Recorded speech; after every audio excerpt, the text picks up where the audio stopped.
जरा हॉलमध्ये येऊन बसायचं आहे. आय माऊली शिवशक्ती फाउंडेशन यांचा हा प्रथम वर्धापन दिन आणि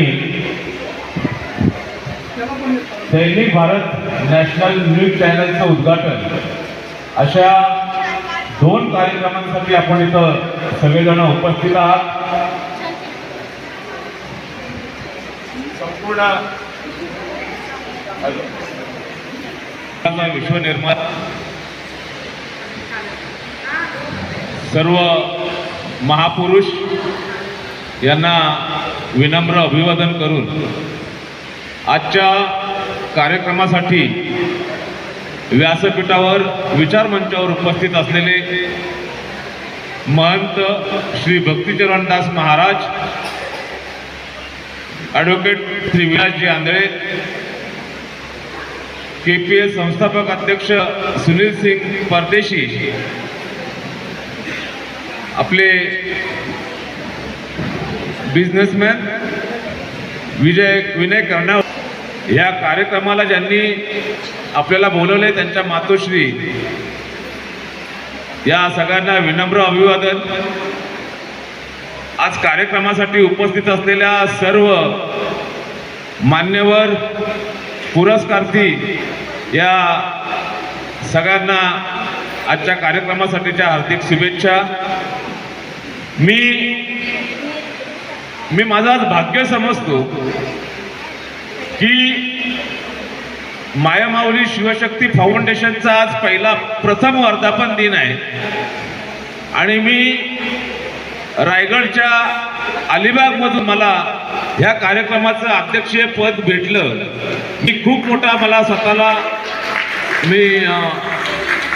स्वतःला खूप आज अभिमान आहे की कुठंतरी आपल्या कार्याच्या रूपाने, आपण केलेल्या समाजकार्याच्या रूपाने कुठेतरी त्याची पोचपावती मिळते आणि माझ्यासारख्या एक छोट्या पत्रकाराला, समाज कार्यकर्त्याला काकड सरांनी इथं एवढं मोठं मला प्रोत्साहन दिलं, एवढा मोठा मान दिला. मी त्या संपूर्ण टीमचं, प्रामुख्याने मी काकड सरांचं मी अभिनंदन करीन की मला बरं वाटलं खूप. आजच्या कार्यक्रमाच्या निमित्तानं मला इथं अध्यक्षपद मिळालं. मी आपला मनस्वी आभार व्यक्त करतो.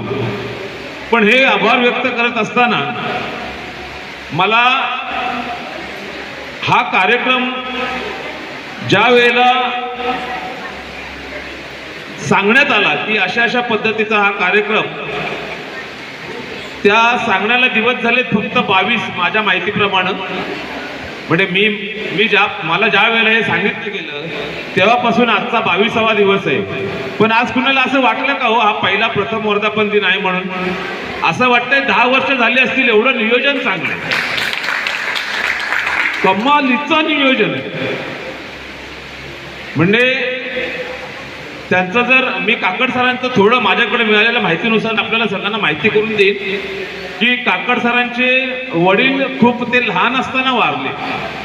त्याच्यानंतर या मुलींनी अगदी म्हणजे अतिशय कष्टातून घराची जबाबदारी सांभाळली आणि खडतर जीवनाच्या परिस्थितीतून काकड सरांना ह्या परिस्थितीमध्ये आणून सोडलं. त्या तुमच्या आमच्या सगळ्या 50-100 लोकांना पुरस्कार देत आहेत, चांगल्या पद्धतीने देत आहेत, नियोजनबद्ध देत आहेत. अशा पद्धतीचं त्यांचं आईंचं कर्तृत्व त्यांच्या पाठीमागं होतं, आईंचा खंबीर हात त्यांच्या पाठीमागं होता. लहानपणापासूनच गरीब, दिनदुबळ्या, शोषित आणि प्राण्यांबद्दल अतिशय आपुलकी असलेले काकड सर, तेवढी शक्य होईल तेवढी मदत जेव्हा त्यांनी या क्षेत्रामध्ये पाऊल ठेवलं तेव्हापासून त्यांनी शक्य होईल तेवढी मदत समाज उपयोगी असेल अशा पद्धतीची त्यांनी आतापर्यंत केली. हा त्यांच्यातला एक वेगळा गुण आहे. वृद्ध, अनाथ आणि म्हणजे जे गरीब आहेत, दुबळे आहेत, ज्यांना मदतीची गरज आहे, अशा लोकांना त्यांना जास्तीत जास्त मदत करण्याची गरज, म्हणजे त्यांना अशी मनापासूनची इच्छा वाटते आणि त्या पद्धतीने ते कार्यरत होत आहेत, होतील आणि अजूनही त्यांच्यामध्ये उत्तरोत्तर प्रगतीवर जाईल याच्यामध्ये कुठेही आजच्या कार्यक्रम बघितल्यानंतर असं वाटलं नाही की ते कुठं मागे येतील. मी तर बोलतो हा वटवृक्ष हे जे बीज लावले याचं वटवृक्ष व्हायला फार काळ लागणार नाही. आपल्या सर्वांच्या कृपा आशीर्वादाने ते लवकरच खूप मोठ्या प्रमाणामध्ये त्याचं वटवृक्ष होईल अशी मला इथं आशा वाटते.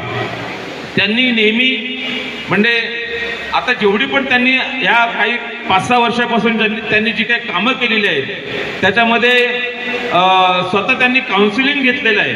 व्यसनमुक्ती आणि मधुमुक्तीवर त्यांनी कामं केलेली आहेत. स्वतःची ही राष्ट्रीय संस्था स्थापन केल्यानंतर अनाथ आश्रम, वृद्धाश्रम, दिव्यांग, कर्णबधीर अशा ठिकाणी ते सेवा पुरवतात.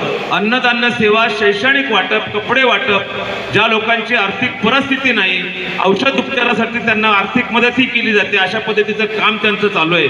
शालेय विद्यार्थ्यांसाठी वही, पेन, पुस्तके, विज्ञान साहित्य, प्रयोगशाळा साहित्य पुरवले जातात असं त्यांचं काम चालू आहे. संस्थेचे उपक्रम अनेक पद्धतीने चालू आहेत.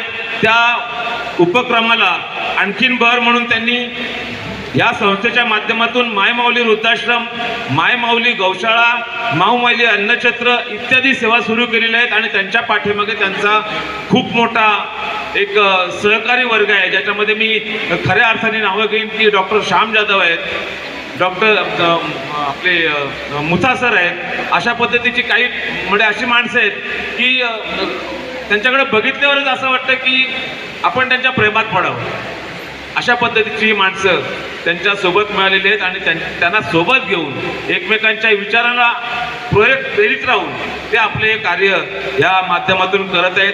मी आज कार्यक्रमाचा अध्यक्ष म्हणून मी हे सांगेन की हे सगळं करत असताना किती यातना, किती कष्ट, किती त्रास होतो हे आता ज्या पुरस्कारार्थींना जे पुरस्कार मिळाले त्यांना कळलं असेल की आपल्याला हा पुरस्कार मिळण्यासाठी काय काय करावं लागलं. तेव्हा आपण या पुरस्कारामध्ये आपण येऊन बसलोय. व्यासपीठावर असलेल्या लोकांनी काय काय केलेलं असेल त्यांना माहिती आहे म्हणून त्यांना व्यासपीठावर बसायची आज संधी मिळाली. त्याच्यासाठी कष्ट, प्रामाणिकता आणि मेहनत घेण्याची तुमच्यामध्ये क्षमता असायला पाहिजे. ती क्षमता आज मला काकड सरांच्या माध्यमातून, त्यांच्या सहकार्यांच्या माध्यमातून म्हणजे अतिशय उत्कृष्ट असं नियोजन. मी हरकून गेलो. मी खूप कार्यक्रम अटेंड केलेत. मला पण 25 पुरस्कार आहेत. मी खूप अटेंड केले पुरस्कार, खरं सांगतो सर. पण हा पहिला पुरस्कार तुम्ही देताय आणि अशा पद्धतीने देताय. तुमच्या कार्याला सॅल्यूट आहे. मी ज्या पुरस्कारार्थींना आता पुरस्कार मिळाले, मी त्या सगळ्या पुरस्कारार्थींना मी हे सांगेन की आपल्याला पुरस्कार मिळाला, आपली हे संपली, आपली जबाबदारी संपली. तर तसं नाही. तुमच्या ह्या पुरस्काराने तुम्हाला आणखीन प्रेरणा दिली, तुम्हाला आणखीन जास्तीत जास्त चांगलं काम करण्याची प्रेरणा दिली. त्यामुळं एवढ्यावरच न थांबता आपल्यामध्ये जास्तीत जास्त प्रगती कशी होईल. आज तुम्ही समोर आहात, उद्या तुम्ही वर याल, अशा पद्धतीचं काम करण्याची प्रेरणा तुम्हाला मिळालेली आहे. त्या प्रेरणेरूपी, तुमच्या पुरस्कारारूपी तुमच्या पाठीवरती काकड सरांनी आणि त्यांच्या पूर्ण टीमने तुम्हाला एक कौतुकाची छाप तुमच्या पाठीवरती दिलेली आहे. आणि तुमचं काम आता आणखीन दुप्पट तिप्पट वेगाने वाढायला पाहिजे. अशा पद्धतीचे हे पुरस्कार असतात. आम्ही पण जेव्हा म्हणजे असे समोर बसायचो, आम्हाला वाटायचं आम्हाला कधी मिळेल, आम्हाला कधी मिळेल. मी गाड्याला पण सांगितलं मॅडम की मी